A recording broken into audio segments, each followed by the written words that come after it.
What's going on, YouTube? Welcome back, everyone. This is Lee, and yes, today's the day we'll be talking about the Canon R5 Mark II versus the Canon R6 Mark II. So with all that said, let's begin.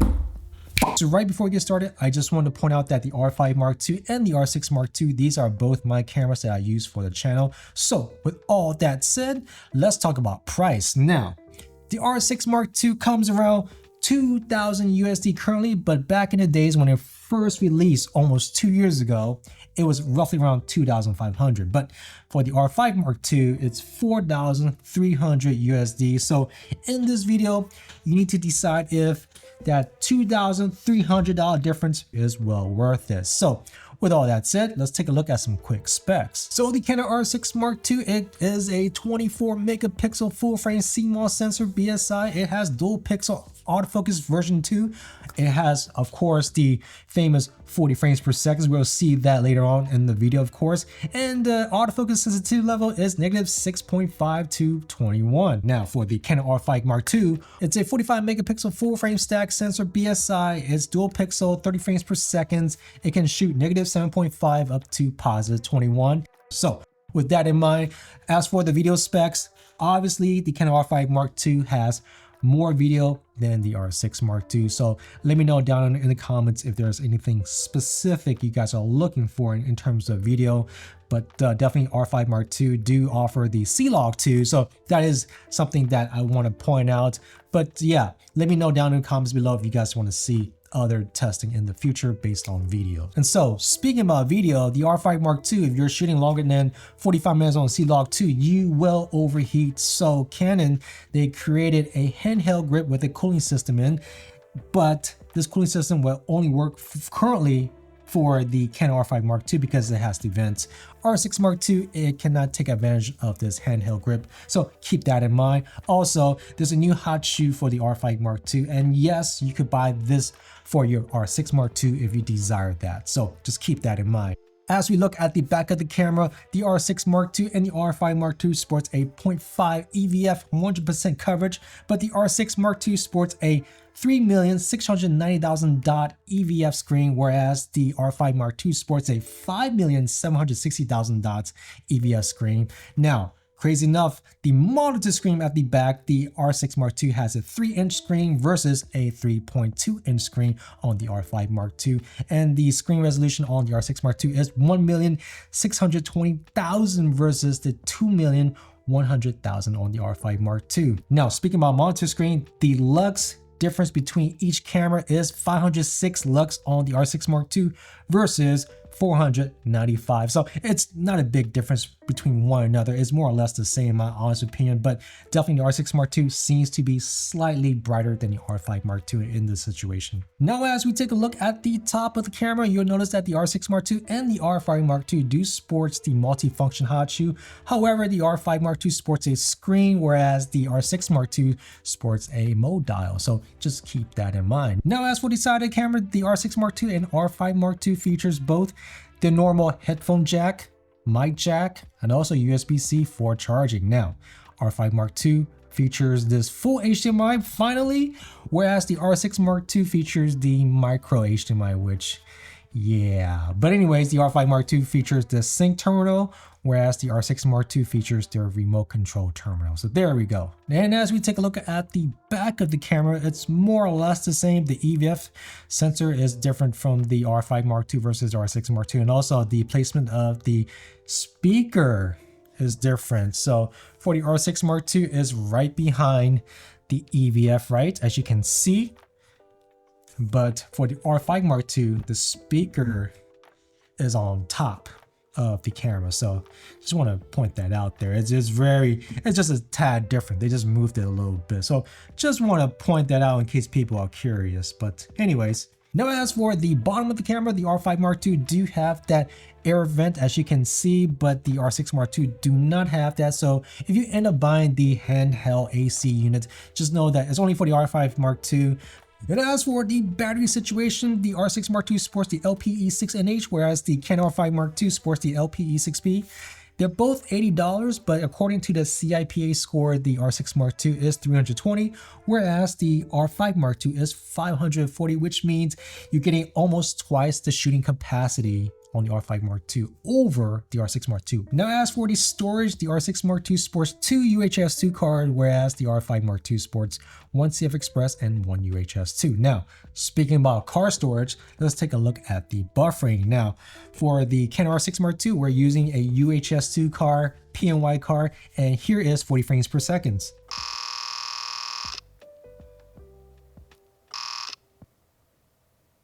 Here is R5 Mark II with the exact same UHS 2 card, 30 frames per second.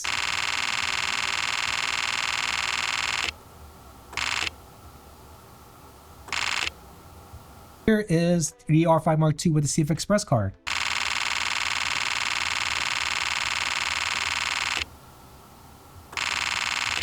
And here is the audio levels for both cameras. Now, as you can clearly see, the R6 Mark II, even if it's advertised 40 frames per second, it buffers really quick, so quick. So hopefully in the R6 Mark III down the road, maybe by next year, because that's a 3-year mark, we'll get a CF Express card in this camera. But until then, yeah, the 40 frames per second is good on paper only. In real life usage, you might end up hitting the buffer. So there you go. Now, as for video autofocus, they almost perform more or less the same until we do that specific area where the R5 Mark II cannot detect me, where the R6 Mark II can. So definitely the R5 Mark II do have some autofocus problems. Now, when it comes to low light and video autofocus, I will say that definitely the R5 Mark II do have more tracking on the R6 Mark II. It's just not that smart. It's just attaching on the mannequin over me. So there we go.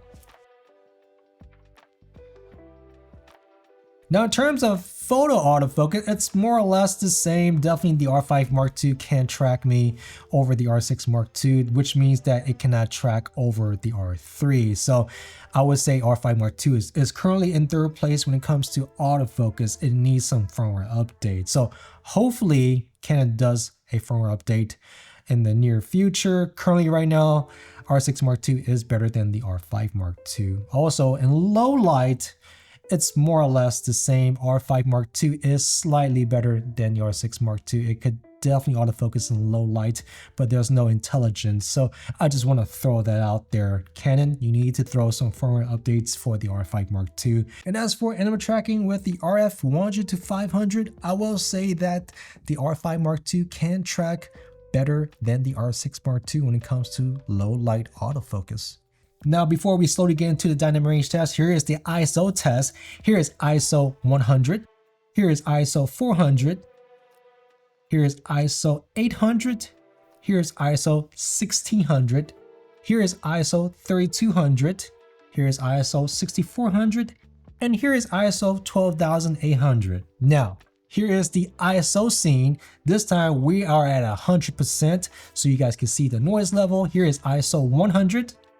ISO 400, ISO 800, ISO 1600, ISO 3200, ISO 6400, ISO 12800. Now, in terms of color science, I just want to throw this out there with the exact same lens, with 10 seconds apart at the exact same scenes.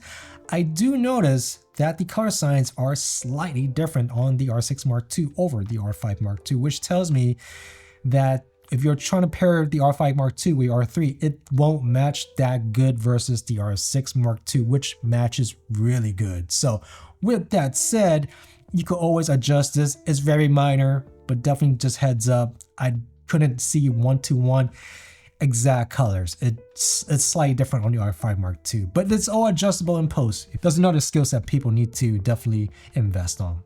Now, here is the dynamic range test. This is the overexposed test where I overexpose my shot by 3 stops and I pull it back down. And here's ISO 100, ISO 400, ISO 800, ISO 1600, ISO 3200, ISO 6400, ISO 12,800 mechanical shutter overexposed test. And here is the overexposed electronic shutter test where I overexpose my shot by 3 stops and then pull it back down. Here is ISO 100. Here is ISO 400. Here's ISO 800. Here's ISO 1600. Here's ISO 3200. Here's ISO 6400. Here's ISO 12,800. And here are some samples of some overexposed shots. You will notice that the R6 Mark II is slightly, just a tad slightly saturated over the R5 Mark II.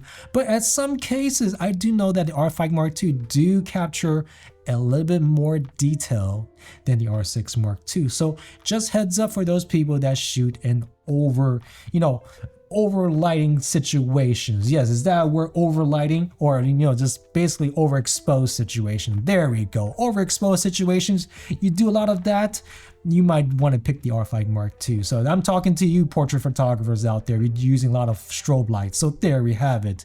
Now, here's the mechanical shutter underexposed test where I take a dark shot and lift up the exposure. Here's ISO 100. Here's ISO 400. Here's ISO 800. Here's ISO 1600. Here's ISO 3200. Here's ISO 6400. Here's ISO 12,800. Here is the electronic shutter. Here's ISO 100. Here's ISO 400. Here's ISO 800. Here's ISO 1600. Here's ISO 3200. Here's ISO 6400. Here's ISO 12,800. And here are some samples with the underexposed shots. And I will definitely say that, yes, R6 Mark II do outperform the R5 Mark II. And that's just, yeah, you could have 45 megapixel all you want, but if you're working with your shadows all the time, you're downsampling it, you're not doing much. It's R6 Mark II is going to beat you every time. So just want to throw that out there. Unless you are a exact perfect exposed shot shooter, you never need to pull and push your shadows, then R5 Mark II is good for you. But if you need to pull up your shadows, definitely R6 Mark II is probably the way to go. And that's just unfortunate. But yeah, yeah, people talk about 45 versus 24, but when they don't talk about dynamic range, push and pull, downsampling, they don't talk about that stuff. But here I am talking about it. So hopefully you guys found this very useful. So just wrap things up, the R6 Mark II versus the R5 Mark II. Obviously, generally, when you go to a camera store or you ask anyone, they're just going to say, yeah, R5 Mark II, no doubt. But as you saw in my test, there are pros and cons for both systems. And these are my systems that I use on the channel. So let me just break it down for you guys. R5 Mark II, if you need C-Log 2, get it, right? You need that air cooling vents, get it, right? You're doing wildlife, you need that autofocus in the dark, get it?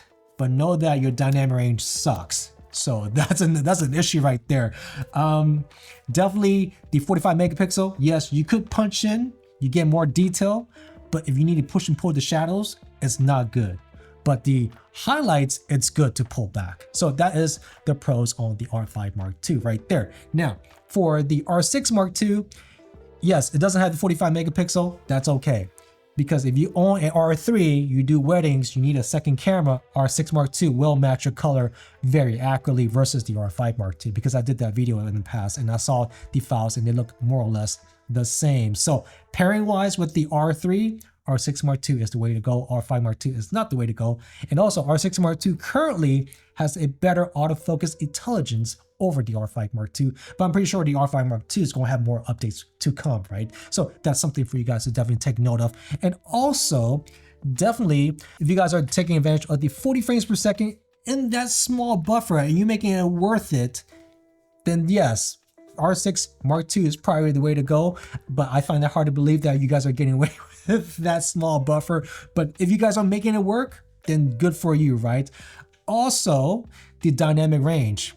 That's the killer move right there, because even though R5 Mark II may be 45 megapixel, dynamic range on the R6 Mark II way better. So if you're pushing and pulling your shadows, R6 Mark II is the way to go, and you're saving what, $2,000 plus, $2,300. But with all that said, I'm gonna leave the choice up to you guys because everyone has their own preference. So thank you guys for checking me back. Hope you guys enjoyed this video. Definitely click like and subscribe, and I guess I'll see you guys in the next one. All right, take it easy.